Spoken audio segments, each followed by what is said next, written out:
But I used all these secret sauce formula in one of my campaigns. It went viral. Don't confuse your client, convince your client. I think the creativity is any which way sparks your eyes, right? For everyone individually. I also teach at Ashoka University, right? And I know how economic honors or a politic honors kid would look at a nice film, ad film, and they'll be like, wow, I want to do this, right? So I think that was the initial kickstart at a different price point. And that power of branding makes me really excited to see how can I do that. Welcome to Flamcast, a space where we dive into mixed reality, marketing, and the future of creating unforgettable brand experiences. Today, we have a very special guest with us from advertising, Shradha Agarwal, the CEO and the co-founder of Grapes. Shradha, you have achieved remarkable success in the field of marketing. You have been recognized as the most influential woman with accolades like Impact 50 Influential Women 2 years in a row. And you have also got an award of Business World 40 under 40. How does it feel like? I feel very blessed.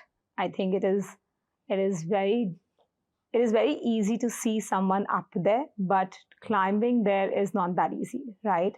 So I'm very blessed being a woman in the industry where I have a full-fledged family life as well as a business life. You're able to achieve this much. It is commendable. What was your key hook to get into marketing? I think the creativity is any which way sparks your eyes, right? For everyone individually. I also teach at Ashoka University, right? And I know how economic honors or a politic honors kid would look at a nice film, ad film, and they'll be like, wow, I want to do this, right? So I think that was the initial kickstart because you see so many ads and you're like, oh my God, this is so cute, this is so nice, this is so creative, and you would like to be a part of it. But as I grew up, imagine if I tell you that this jacket that you're wearing is for $100 versus in another store I tell you it's for $1 lakh. Yeah. It's the same product, it's just the brand, right? So the power of selling you the same product at a different price point and that power of branding makes me really excited to see how can I do that for my clients. Okay, and then you started from Ashoka University to branding. It's very welcoming. I have two daughters who are 5 and 10. My 10-year-old daughter will come and tell me, you know what? Okay, tell me what brand are you working on? Can I make an ad for you? And she'll try and make an ad on the spot, right? So it's something that is very welcoming and inclusive. You don't need to have a degree to do a creative ad. There are so many digital agencies that have come up in last 10 years, so many of them, and it has become such a cluttered space altogether. So what is Grapes doing differently to hold its grounds? So I completely agree. If I just throw a stone, I'll find an agency there. Absolutely, it's like an MBA school. You throw a stone and 10 will come. Yeah, true. There is a lot of clutter. I think the problem is that and that's as a result of which the rates in the market are decreasing day by day. A client who was ready to pay 2 lakh rupees 5 years before, they're only ready to pay 2 lakh rupees today. In fact, they're ready to pay only 1.5 lakh rupees today for the same service, right? So it's very difficult currently in this industry to survive. You have to constantly be on your toe to innovate and identify new verticals, new services to offer. So how have we done this is we actually started as a Grapes software. Okay. In 2015, we moved to being Grapes Digital, where we started doing social media, media buying and planning, influencer marketing, along with tech and SEO that we were doing initially. Okay. Then we actually moved in 21 to becoming integrated digital marketing. So we wanted to become that one-stop destination where you can come together and, take any service that you want. Moving on to the next question. Sure. There are so many brands, Shradha, that have come up across categories in health space and nutrition. So many things people are doing these days. There are so many startups that have come up. And these brands do not have a legacy with them. So what is one piece of advice you would want to give to these brands who want to make their presence felt? Yeah, I think the first year you should find your feet in sales. It is not funny that you should focus on building a brand because if you don't have money to pump back, I don't know what will you do with the brand, right? Okay. But after 2 to 3 years, once you've found your feet in terms of sales, you've crossed a particular mark which makes you comfortable, you need to start building the brand. Because you need to understand that as you are building a product, you are replaceable. Because there'll be someone else who will come with the same proposition or a better proposition tomorrow, a nicer packaging at a lower cost and will undercut you, right? So once you found your feet in sales, let's focus on driving a core branding solution towards you. But even when you're doing sale, one thing that people forget is that I'm a Me Too brand. Let me be very honest. You create a shampoo somewhere in Gurgaon with a white labeling solution, you'll find 1 lakh customers to sell for it, right? Okay. But what is different about your brand today that can make you look better? And it can come from various things, right? It can come from a unique USP, like the Whole Truth Food, right? Let's talk about them. They've been able to talk about the fact that I'm going to give you clean products. And there was a gap in the market. Yeah. So if you're able to address a great gap in the market, then you can come and actually occupy that gap. The second place is where you can become bold and unapologetic or authentic in your advertising story. So like pads, right? Sanitary napkins. These guys were constantly talking about blue liquid coming out of female vagina. I don't know where is it coming, which female is this? But then there's a brand which comes out and say that, dude, it's red color. Why are you being embarrassed about the fact that it's a red color blood that is coming out of the vagina, right? So I think when you become a little more unapologetic and bold with your advertising, you can occupy the space and can relate to customers because people don't want filters anymore. Let's be honest about it. So like you said, the brand and the marketing have moved from a traditional way of marketing to being without any filters. So actually the marketing has changed a lot in the last 10 years. So what are the key things that you feel have made your thinking change towards marketing? Yeah, I think it is to do with, like I said, bold and unapologetic, authentic are two big things. Third one is to do with inclusiveness.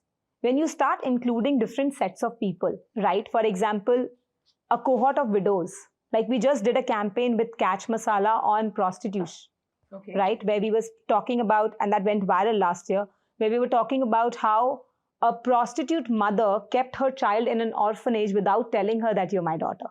And kept connecting to her every day with food. Wow. So she didn't knew that her mother was sending the food. Oh, wow. That's right? a really nice thought. And that whole thing went viral because we said that even if you're a prostitute, doesn't matter. But at the end of the day, a feeling of being a mother can't be taken away from you, right? And food connects people when it comes about expressing love. That video went viral. So inclusiveness with different cohorts makes a huge difference. I think technology and data makes a huge difference. When we see something which is to do with insights, for example, if I tell you, 78% of the women fake orgasms in this world, right? 99. I like that. So we did a campaign recently for Man First Condom where we actually created a product called a Real Gasm Condom. Okay. So we use the same technology that comes in litmus test papers. You remember the Sebamed ad where they touch and the color changes? Yes. So we identified this chemical in women in orgasm, which comes in contact. You've seen that? Awesome. It was viral. It was really good. Yeah. So we used that technology and created a new product. It came from the data that, women fake orgasm. It was during April Fool, I guess. Yeah, but we did it on April Fool's Day. Yes. So I think data, technology, intuitiveness is also a very good way of doing great campaigns. I think what you feel now, let me be very honest, you don't need to research for it. Tell me which feeling of a marketer, you should always trust that. Period. Tell me which influencer has IMRB research papers. No one. And they're making millions of dollars. Why? Because they're actually talking on camera what they feel. Intuitiveness is the biggest strength of a marketer today. But that is not unfiltered. There's a lot of filters that they put when they talk about their life as well. Yeah, but that's true because they are also working on the intuitiveness that you want to see an aspirational life. Correct. You don't want to see his daily life. You want to see what's happening awesome in their life, right? So they're using that as an intuitiveness call. So there are two kind of influencer marketers that I've seen. One is completely filtered and the other one is unfiltered. They want to show whatever is happening in their life. So something like they are staged and some are unfiltered, like we said. Moving on. So what is one digital strategy that you swear by? I'm sure this question everyone wants to ask. Yeah. All the clients, all the brands, all the digital agencies who's looking us today would want to understand what is that one thing. Yeah, I think sit back and plan a 10-year vision, a 3-year picture, and a 1-year plan. Okay. If you can understand that you want to take this brand from here to here, right? To do this, this is my 3-year plan, and this is 3-year picture, and this is my 1-year plan. Okay. You will never lose that client. But tell me, how does it work in such a rapid, fast-moving world when technologies and everything is changing so fast? These are all ways of achieving your goal. Let's say, what is your business goal? Let's say for Flam, you'll be like, I want this to become the #1 channel on YouTube. Yes. Okay. Absolutely. Now that's your 10-year vision. Yeah. To do this in 3 years, you would need to ensure that I am #1 in terms of views, I'm in #1 in terms of countries, I'm #1 in terms of subscribers, right? Now, if that's your 3-year plan in these countries, then my 1-year action is I need month on month this growth. I need Shradha on my podcast. So, like you said, you've done so much work and interesting work in India, and now you're expanding to global market. What is that one piece of work that you want to showcase to your global client? That is your best piece of work. Currently, what we are showcasing to our global clients is we've actually got a lot of clients from abroad already. Okay. We're working. Congratulations on that. Thank you. We're working with brands like Katya, Absolute Vodka, Burger King, Tiffany, and the likes of those. So, I think the work that we generally show the client is completely dependent on the industry that they belong to. So, what I do is basically depending on the work that they need. So if they need quirky ad, Manforce is there. If they need something which is a lot more serious, structured, then I showcase work from Panasonic, I'll showcase work from DS Group, I'll showcase work from Unicharm Group.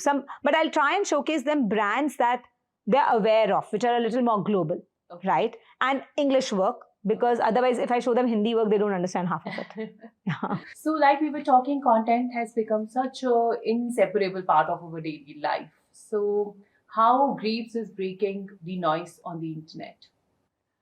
So like I was telling you, there are a couple of things that makes your content better, right? But content is the key success on internet. Sales is the key success in a boardroom meeting, okay? So when you're talking about content, there are a couple of formulas that you can apply to ensure that the content comes out right. Okay. Is it intuitive? Will I look at it and I would like to share on my Instagram? Like I keep telling my designers that if this post you will put on your own Instagram handle, I will send it to the client, right? The second is to do with inclusiveness. Are you talking to a cohort which nobody else is touching, right? Third is to do with, is it bold, authentic, and unapologetic, right? Does it make me feel, oh my God, did he just say that word, right? Fourth is to do with data and tech, right? Can it become a lot more statistic driven? Can it be technology first kind of a stuff? So I think these are few formulas that you can apply to make this successful. And then there is an algorithm, right? Your media and your amplification should be correct. Where do you post? How do you post? What timing? Are you using influencer, meme pages, media marketers, the right platform, the right timing, everything? So, so moving on. Now, AI has become such an important part of our daily life. Chat GPT coming into the picture. How is Greaves using this in their content strategy, in their media strategy, so on and so forth? So I think AI has taken a lot of space in content strategy for sure. Okay. We have been using Midjourney and other tools to create images, which are very high resolution images. The amount of hours that people used to spend in terms of making a right post is now coming through these nice images. I think video still needs a lot of job. It's improved a lot, but it still needs some space to get better, right? But video will pick up. Blog and content writing has become big, but the problem is we are just using ChatGPT and not our brains to write content. So somewhere we need to use a mix of two. You should use AI to structure your content, but you should add manual flavor to see how you can make it better. Yeah. You guys have worked recently with mixed reality to create an immersive experience for one of your brands. How has that been for you? So it was more of a mixed reality, which we did for DS Group, where we took a print ad, and when you click that print ad, you are actually able to see that there's another newspaper that comes out of it, which is telling you that there is no water left, there is no greenery left and stuff like that. And we were talking about how you need to save the world, right? Yeah. We've also used virtual reality. I remember one of my favorite campaigns was back when we launched Ignis, and we got Google 3D paintbrush, and we were the first one to bring it to India. Okay. Where we actually put that headset and we painted the whole car with that 3D paintbrush. Oh, amazing. Right?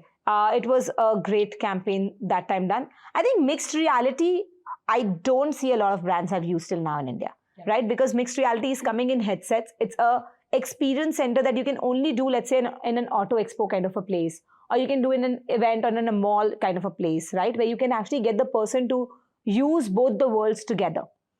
Entertainment can be a great place where clients can try this. Automotive can be a great place. Education can be a great place because learning becomes very nice. I think health can be a great place to use this. There are sectors where you can enjoy mixed reality at a lot of places. But how did you come to this idea that this is something that I want to do for a particular client? Yeah, to be honest, it is to do with a lot of research. When you have a business problem or a brand problem in your hand, now you will say, okay, you know what? Can I make this problem into an experience where they can answer these questions? So, for example, for electric car, we were working around and we were trying to see what can be done in terms of making the person believe that this car is a great asset. It can travel and, explore the entire country. It has enough and more charging stations or infrastructure to depict where is the nearest one and you can charge for yourself. And how do you now make this person live this world?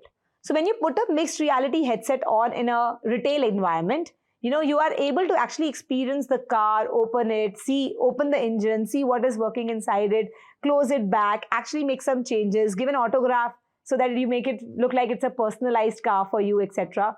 So generally what happens is there are 3 things that works well. A very clean brief, good amount of research, and some amount of innovativeness in your thought process. So, Shradha, when you proposed a mixed reality ad to your client, DS Group, what was their initial reaction? I think they were very excited. We were actually presenting an annual operating plan to them. So we showed them a lot of ideas. And immediately they were like, this idea is done. Let's just do it. This is a great idea. So I think some brand and marketers get very, very excited when they see some innovative stuff coming in through. Some will ask, कितने पैसे लगेंगे? इससे मिलेगा क्या? होगा क्या?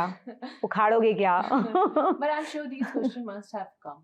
Yeah, they do. But, it depends on the objective of the campaign. So this campaign was to promote a topical day. It was coming in from a perspective of improving the brand equity score. So it is acceptable. Okay. When you suggest an idea like this, which is going to help you in terms of not bringing innovativeness to people's eyes, but more to do, or buzz, but more to do to drive sales, then people will ask a lot of different questions also. Okay. So how do you balance the creativity and innovation to create immersive experiences for the client? Yeah, I think the storytelling is a very important part today. So if your story is right now, then you think what technology can add to it. Zabardasti na technology ko har jagah ghusane ki zarurat nahi hai, is what I feel. I keep it separate. If the idea supports technology, then you should definitely use it. But if the message can be delivered plain, simple, then just do this. Why do you think we like those posts on Instagram which has a very dirty font written on it and some stupid person in tier 3 town without any aesthetics talking through it? तब तो नहीं बोलते इसका nail paint कैसा है, इसका makeup नहीं हुआ, इसकी साड़ी गिर रही है. We all watch that ad and is sharing to everyone, right? The amount of sends that you get on your Instagram messages is not even funny. Tell me how many ads were created in a studio? Very few, but yeah. Because the power of content nobody can take out of you. Why do you think Zomato ads were working so well with just some English written on a billboard? Because it resonated with you very well. Exactly. So if the communication resonates with you, you don't need to unnecessarily complicate your life by putting technology to it. But if you can enhance that communication, then please use technology to it. So now moving on to, you have such an extensive experience. You have been in a leadership position from such a long time and being in marketing field and handled multiple clients. What is that one piece of advice you would want to give it to the upcoming marketers? Don't confuse your client, convince your client. There's so many jargons today in this world that if you go to the client and become gibberish about, okay, there's a confusion funnel and then you'll have to look into your ROAS and then you have to look into your CTR because your VTRs are not working. Please, don't do that. Okay, so what keeps you motivated and how do you create a balance with your professional and your personal life? What keeps me motivated? Fame, money? I'm just joking. What keeps me motivated? I think, you know what? Your dreams. And let me be very honest, there are 100 people to pull you down. right? उनको लगता है ना कोई चढ़ रहा है तो खींचने पे लगे रहते हैं. So the bigger aspect is it's your dream. Nobody is coming to make you go and achieve it in your life. You have to achieve it. Now whether you cry, you slog, you sweat, you die, it's your dream. You need to fight for it. You need to go for it.